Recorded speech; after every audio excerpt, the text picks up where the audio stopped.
on this journey of trying to figure out what went wrong between being born as a child baby, blank slate, and now, where my brainstem disconnects and I cry if I think too hard about my memories. That's dope. I hope every baby has that experience right off the bat. I'll be one of those grandpas that kind of acts like he was in war and doesn't talk about my life, but it's just because like I was sad about a girl. That'll be cool. Sitting on the rocking chair staring into the abyss. Somebody points to the latest Megan Thee Stallion Jr.'s music video on the TV and says, look at her, look how stacked she is, Grandpa. And then what do veterans do when they start tripping? I just start tripping. I'll be like, everything reminds me of her. Do you have any comments?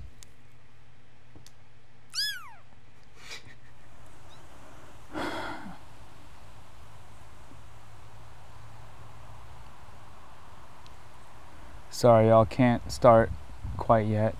I'm taking a moment to admire the breeze and the trees, and the birds and the bees and the leaves, and the smells and the tells, like when you're playing poker with the joker. I'm a smoker, I'm a midnight toker, except I don't smoke. Except I smoked a cigarette recently. Takes me back to the good old day before cigarette boxes had little sick kids on them, before they turned woke. Oh, it's good. If you're watching while sitting in bed with your phone, you have a pop socket, it's connected to your fingers, your phone, you have to switch it to lock screen so you can swipe it up so it's horizontal, so you lay in bed. Hello. And if you're watching it in some other way, hello also to you. Today we're just gonna breathe and hang out. And lo and behold, we getting that? Can we cut to camera 2? We getting that? Real water.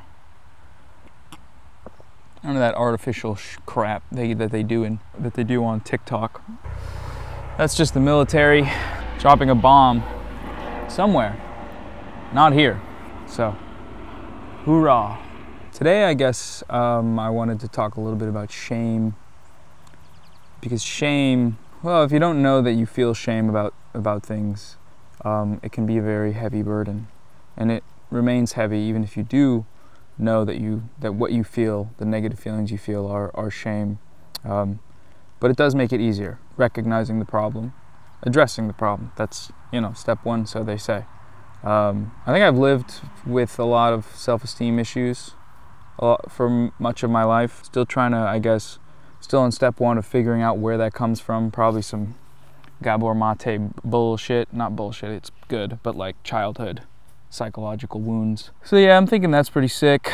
The stuff that gets carried over manifests for me a lot of times in shame, where if I make a mistake, if I, hurt someone or am like rude to someone, it sticks in my mind way longer than is necessary to sort of understand that I did something wrong.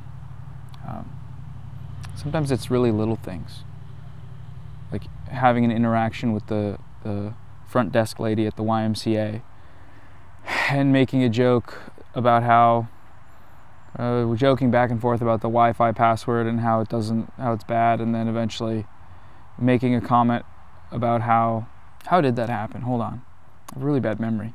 See, that's the great thing about shame, is I don't even know what happened, really. I just know that there's a very heavy negative emotion connected to it. It's like, yeah, I actually am fully disconnected from reality except for a vague negative emotion that may not even be valid. And with the thing I'm talking about, it was kind of just like, I made a joke about how she was old. I was like, oh, what do they got, old finger telephones out here? And the lady I was talking to was laughing, but the lady I made the joke about wasn't. And I felt bad. And I couldn't tell for sure, like I'm pretty poor with social cues, couldn't tell for sure if I like upset her. But on the way out, when I waved, kind of like a, hey, see you later, please wave back so I'm not gonna feel like shit about this for another week, or maybe for the rest of my life, as it is here. It's been 3 months. She didn't do anything. She didn't wave back. Which, Feels insane to be thinking about that now still. But that's shame, baby. Being unable to recognize that, oh, that person probably immediately forgot about that interaction and went about their life. But me holding it to the weight of some kind of like serious transgression feels a little bit bonkers, you know? Even talking about how I held that thing, even talking about shame makes me feel shame. That's awesome. Can't beat him, can't join him. Can't live with him, can't live without it. Shame. What do you guys feel shame about? That's what I want to know. That's what I want to try and figure out. Someone explained it. Maybe it was a Theo Von podcast or some shit. Someone explained it to me, and that's how I learn all my information, is from the Theo Von podcast. Basically talking about shame and guilt being two different things. Guilt is a necessary function of being a social creature. You know, you do something wrong, you feel guilt about it, you work through it, that's it. But if that guilt lingers and kind of gets buried under and poisons the groundwater, so to speak, then that turns to shame. And that's a good way of thinking about it, I feel like. Wish I'd had that earlier, and a lot of other things earlier on, because you just go years and years and years as well, and years of feeling bad. Maybe you're depressed, maybe you just haven't figured shit out. Maybe you start therapy, or maybe you just start right on the antidepressants, and it's still a mess that must be untangled. You know, I have been depressed. I'm bipolar, so I've been manic and depressed. And when I'm manic, no shame, baby. All a golden light emanating from my little ass cheeks, and feels good. There's a dead animal. I just noticed there's a dead squirrel right next to me, within 7 feet. Cut to camera 3. Cut to the dead squirrel cam. Thanks. The more I start to think about things I'm ashamed of and things that I want to like face head on, usually I just start to dissociate. I kind of shut down. My mind freezes up. Sometimes after that or during that, it makes me want to cry. I think just because it's scary. It's scary that my entire mind can be controlled by a series of actions and consequences, and then its own internal mechanisms to decide what it wants to keep lodged in there. Keep the little parasites, little creatures of shame lodged in my mind. That's pretty heavy, and sometimes it makes me cry. Not often. I was recording one of the episodes of the podcast that we started, and I fully, after some questions that led me down to a very negative place, I fully dissociated, and afterwards I cried in the car, and I didn't talk about that. I think because Sahil, the guy I record them with, who is, you might be watching Sahil, hi, but he already knew. I had already explained that I had dissociated and was feeling bad, so I didn't want to make it worse. Like, not only was he like, oh shit, like maybe I should have picked up on that earlier. Sorry about the question. It wasn't him that had asked it, it was the guest. But so I don't want to make it worse, be like, and I'm crying, by the way.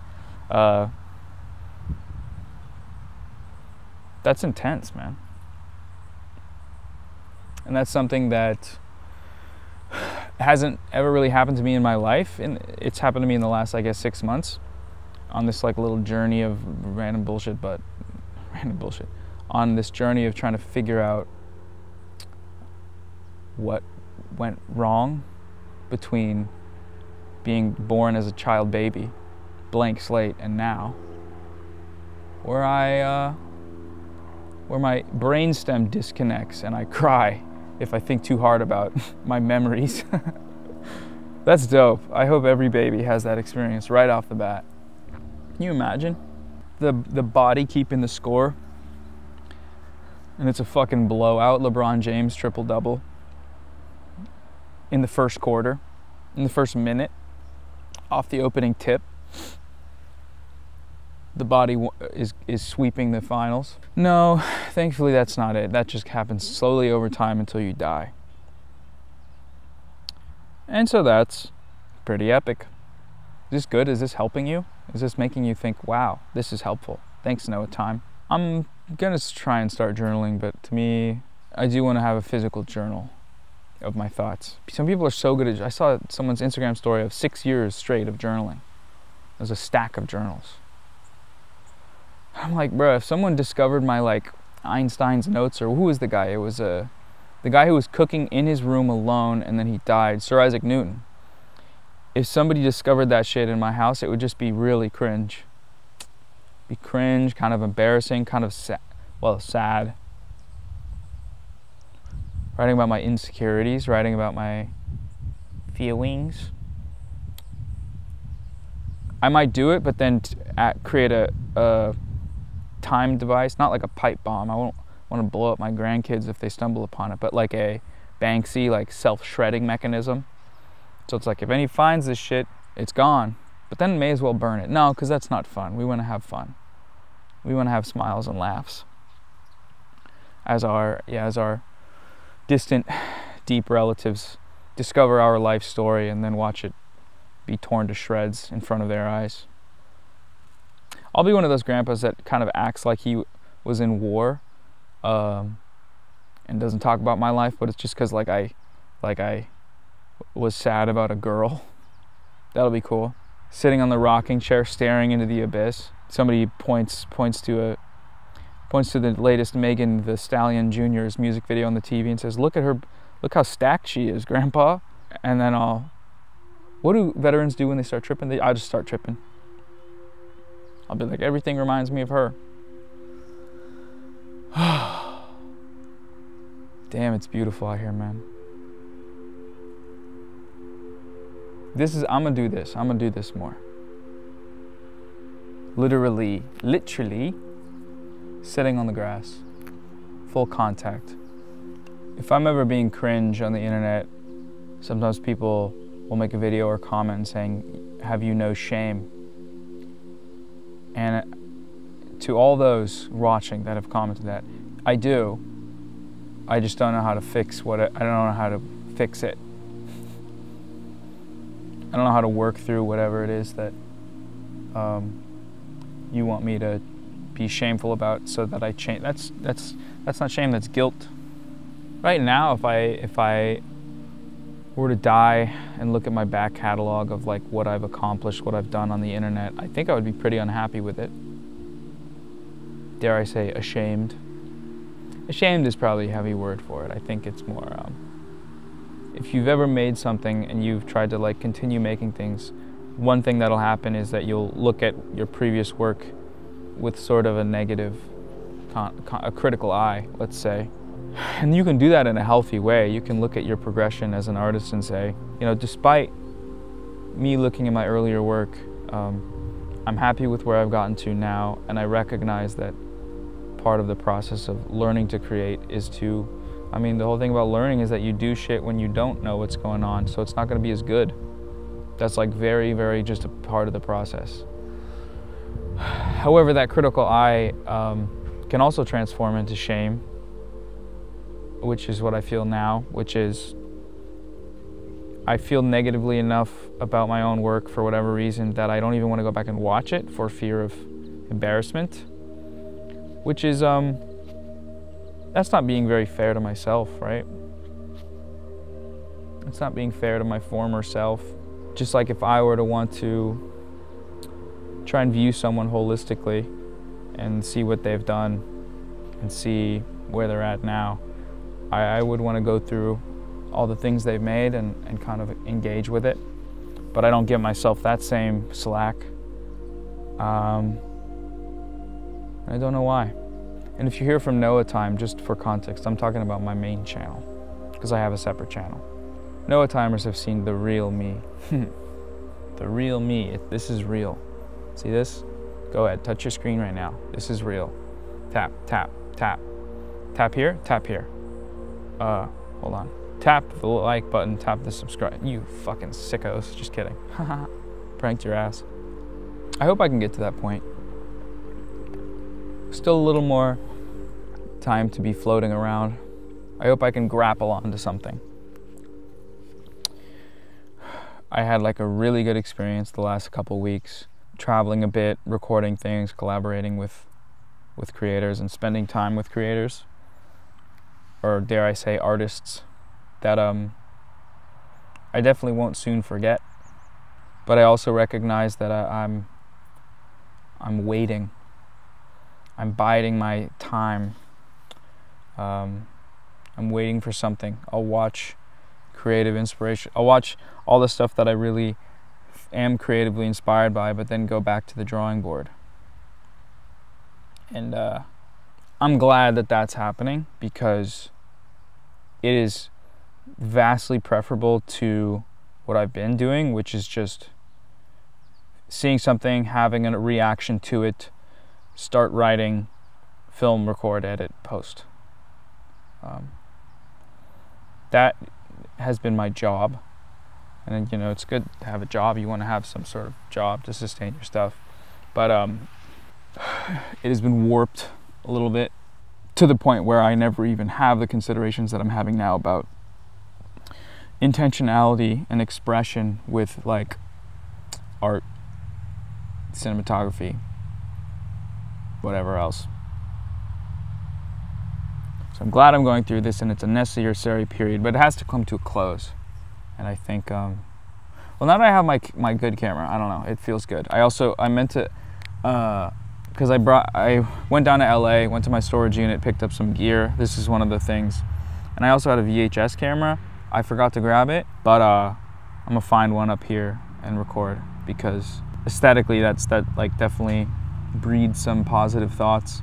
I was thinking about recording this video with just VHS outside, and I think that would look really pretty, potentially. And then I hung out with Water Silk, if anyone saw that community post with Tiana. Your friends are proud. Thanks. They're pretty for proud. I love my friends. They'd love you more if you had hit that. Yeah. Really fun, and we also recorded some stuff, and she has a VHS or a camcorder with a fisheye lens. We filmed some like skating stuff, and we filmed an episode of her show called Wikipedia Club, and it was really fun. But it looked really good, and it was really like, I don't want to say easy.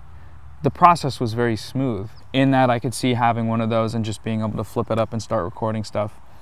And then just put things out, work through the creative sort of muscle, like this, setting up a shot that I think it probably looks all right. I'm using the rule of thirds. I think, maybe not, I don't know, I didn't learn that shit. There's a tree, there's some type of heavenly looking thing over there. There's some Elden Ring boss that you know is about to fuck you up with a specific type of magic that you're gonna have to change your build for. He's over there. And being able to do that easily, consistently, I think is gonna be cool. So I'm gonna pick up one of those. But it's like going from being awake and terrified in terms of creation, right? For years and years, being awake and aware that I want to make art and push to it intentionally, but terrified of the fact that I'm failing, and the fact that and when I say failing, I mean commercially, I guess, like being able to produce art in a way that like I can do as a job. The impending, or the existential sort of threat of failure as an artist, constantly, all the time, it's there. Oh, I want to make it as a filmmaker. Oh, I want to make it as a music person. Oh, I want to do like music videos. I want to become a YouTuber or a really good video editor. Oh, I want to do this. I want to do that. Trying again and again and failing. That's the impending doom part. That's step one. Step two is finding success if you push through that. Finding success, being validated by the fact that people like your art and want to pay you for it, being aware that you're consciously going through the process of creating while at the same time being rewarded for it. That's the prime time, baby. That's the zone. And for me, that's like, you know, finally having a few videos go viral on YouTube, seeing the growth from that, I wasn't even monetized when that first happened, so not seeing the money, but understanding that, oh, I'm gonna get hit up for sponsors soon, and I'm gonna start making ad revenue, and that'll make me feel even better about myself, because it fits into the construct that I understand reality through, which is that I'm making money on something, therefore now it is worth my time and efforts and values and personal success. That's all because of the AdSense check, which is awesome. Step 3, I think, is getting lost in the sauce. This should be its own video. The 5 steps of... Drake's probably already done this shit. I think he has, maybe. The top 5 pillars of becoming a way to influence and not give a... Nobody gives a fuck about you and people. That's my favorite bit to do, is just amalgamate a bunch of self-help books in a way that is just generally annoying. I guess the way this ties back to shame, though, is when you get to the final, or the 3rd step, where you get lost in the sauce of success, you disconnect from the part of creating that you enjoyed, and then you ride the process by which you found that success, the exoskeleton, when the actual skeleton is a little shitty dead little fuck that died slowly over time. Eventually that consumes the full body like a cancer, and you fully die. And that happened to me earlier this year, where not only am I not happy with and inspired by the things that I'm making, but also the #1 motivator goal, grind set thing of having good looking numbers on YouTube Studio no longer is enough to sustain the thing. So then you die. And I died. And I'm a ghost boy. And literally during that time, that's the closest I've ever been to calling it, to saying game over. But then after that, rebuilding the skeleton by being like, okay, your stuff sucks shit. Time to fucking figure this out. Early stages, that sucks. Midway stages, it's better because you're aware. Final stages, I assume, are coming up, which I'm excited for. I'm just feeling better generally about more clarity about what I want to do. Hey, what's up? DoorDash? My DoorDash order is here. No. I ordered that. Thank you. Do you need to take a picture of me for the DoorDash order? Thank you. Thanks. Nice. San Pellegrino. Oh, amazing what you get living at home. The luxuries. People come into the yard and throw you drinks. Like this San Pellegrino. Thank you. Love you. That's a bell hooks reference. Cut back to squirrel cam. Squirrel's alive now. I think the ants ate enough of its corpse that it got pissed off and stood up. Oh, there he goes. Okay. The thing I was trying to get to with that like life cycle of creativity, doing creativity stuff for work, is that throughout the process, you feel no shame until steps 3, 4, and 5. You don't even feel it at step 3, like when you're starting to die out creatively. You have died out creatively, but you're still sustaining the work by, exterior motives like YouTube success or validation from, other creators or your audience comments saying, yay, love you, love you, love you. Or step 4 is when it's done, right? Where you just can't, you die. Right when that start happening, you start feeling shame. I started feeling shame. I'm just speaking to my own experience. Shame of being like, oh, I like failed this thing I wanted to do. I had everything within the palms of my hands and I let it go. How did I stray from the mission? You hear all the time about people that are really principled, that are like, I found this thing, I do it, they're successful, they do it well, they do it the rest of their lives, improving the whole time, and then eventually retiring with a catalog of work that everyone looks back and says, ooh, ah. They watch the movie and they look, ooh. But then that, you don't hear about the other types. Well, you probably do. I should look into that, actually, people that have been in my situation. But in terms of artistic catalogs, looking back at people who've made great work, by definition, you're not going to have people's work in there that failed or that got lost in the sauce, as it were. And so you feel shame about it. You feel like a failure, and you feel like you're unable to articulate, or there's no process by which you can alleviate that shame.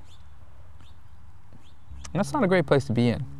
So I guess if I could put a cap on this topic, I would say if you're feeling negatively about something but you don't really understand it, maybe that's shame. And maybe really confronting actively, not just, oh, is my mental capabilities giving me none of the delicious serotonin I need? Do I need drugs? On top of that, really looking at that feeling and trying to just look at it, raw, uncensored. Look at its bare ass and say, do I like this? Do I like this the bare booty of the shame in my heart? Can I work with this, or should I squish it? And you can figure out, you do something. Don't do nothing. If you do something, it might not work. Like if, let's say, you feel shame about your work being shitty, or you feel shame about something you did. If you squash that shame and move on, maybe the shame you needed to actually not squash, but you needed to say, okay, I gotta change my behavior. So if you went and did 1 billion crimes, you came home and clapped your hands together and said, just another hard day's work. And then you started feeling bad about it. If you are watching this video now, post the $1 billion criminal, and you say, oh, I should just squash my shame and keep doing billions of crimes? Sure, thanks, Noah. No, tisk tisk. That's not what I'm endorsing. That's not what I'm promoting. That's not what we're all about on this here channel. We say no, thumbs down to billions of crimes. But if you were to squish it, that would be better than continuing to do billions of crimes would it? No, it might not. Look, that's an extreme example, but I'm just saying, if the feeling of shame persists, you gotta figure out what that is. Sooner the better. It's not, if you can't figure it out right away, it's all good. Well, yeah, no, you'll be all right. Just don't do anything crazy. Speaking as someone that's lived with it for years and years and years and still does, and will probably still be working on that for the rest of my life. Just do it. Like Nike said, just do it. Me, when I hang myself to death in my Air Force Ones, just do it. Just kidding. That's a suicide joke. I'm allowed to make that, because as I said before, I'm dead. I'm growing weary of adding content warnings to things like that. And that's just because I'm turning epic and edgy. And also because a serious, honest dissection of any of the work on this channel should lend itself to understanding that, hey, I'll be doing that shit sometimes. I'll be doing that shit sometimes. Anyways, that's the chat for today. It's been nice. If you finish your chores during this, I'm really happy about it. Proud of you. Get your ass outside. Go for a walk. If it's rainy, get an umbrella. You can find them at 7-Eleven for about $12. They will break the third time you open them, but those first 2 times, walking through the rain, the beautiful rain, the beautiful late July rain. Shit, bro. Shit, bro. Nothing quite like it. No, I'm just kidding. Well, I don't know. Who cares? So now we're gonna go off, walk into the woods, cry a little bit, breathe, reset, and go to the gym. That's why my hair's really fucked up, is because I just woke up and I was gonna go to the gym and then shower and then film. But then I just, well, only did one of those things. So my hair's not post-shower, it's not styled. And that's the type of content you get here on this channel, and it's rare. And it's ethical. There is no ethical hairstyles under no shower. Anyways, bye everybody. Enjoy. Enjoy responsibly. The $1 billion criminal finishing my video and going to do another 1 trillion crimes. I enjoyed that video responsibly. No, you didn't.